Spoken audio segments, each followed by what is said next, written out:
Assalamualaikum warahmatullahi wabarakatuh. Pada video kali ini kita akan belajar IPA tema 5 subtema 3, jaring-jaring makanan. Jaring-jaring makanan adalah gabungan dari rantai-rantai makanan yang berhubungan dan tumpang tindih dalam suatu ekosistem. Fungsi jaring-jaring makanan untuk menggambarkan interaksi langsung antara spesies, sehingga hubungan antar spesies dapat dibedakan mana yang termasuk dalam spesies basal, spesies peralihan, serta spesies predator puncak. Perbedaan rantai makanan dan jaring-jaring makanan. Rantai makanan adalah jalur lurus tunggal di mana energi makanan melalui perjalanan dalam ekosistem. Sedangkan jaring-jaring makanan terdiri dari sejumlah rantai makanan yang saling berhubungan di mana energi makanan melalui berbagai jalur perjalanan dalam ekosistem.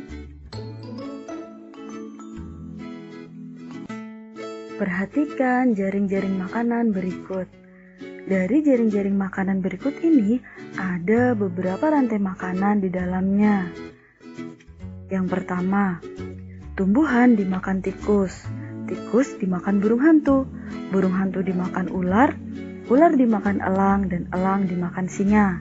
Yang kemudian singa mati akan diuraikan oleh jamur dan bakteri.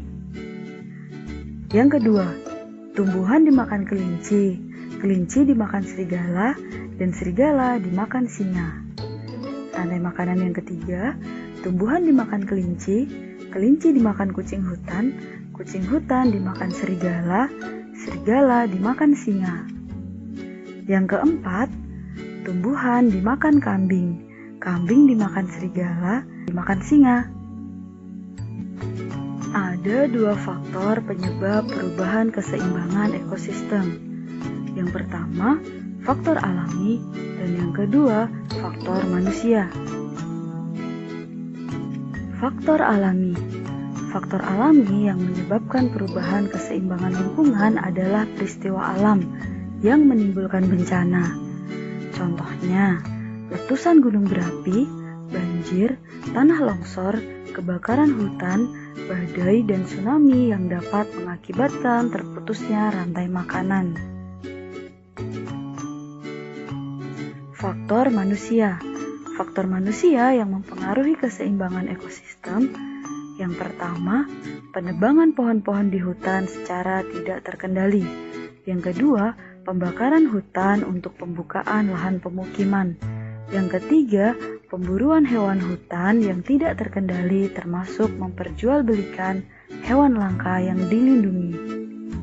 Yang keempat, pemakaian pupuk buatan yang berlebihan sehingga keseimbangan tanah menjadi terganggu. Yang kelima, pembuangan sampah dan limbah secara sembarangan, serta beberapa kegiatan lainnya yang mencemari lingkungan.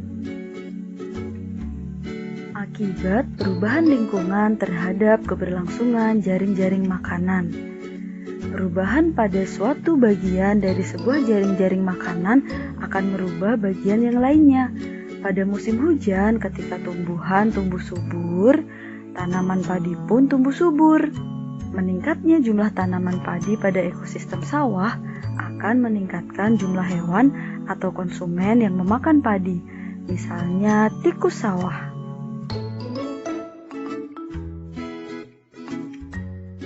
Peningkatan jumlah tikus sawah akan meningkatkan jumlah salah satu hewan pemangsanya, yaitu ular sawah. Ular sawah adalah mangsa dari hewan yang lainnya, misalnya burung elang. Maka jumlah populasi burung elang pada ekosistem sawah tersebut akan meningkat. Demikian seterusnya. Akibat perubahan lingkungan terhadap keberlangsungan jaring-jaring makanan. Bencana alam dapat mengganggu jaring-jaring makanan karena bencana alam dapat merusak ekosistem. Misalnya saja bencana alam letusan gunung berapi, di mana lahar panasnya dapat mematikan organisme atau hewan dan tumbuhan, dan mikroorganisme yang dilaluinya. Jika salah satu organisme tersebut terganggu, maka akan mempengaruhi jaring-jaring makanan yang ada di dalam sebuah ekosistem.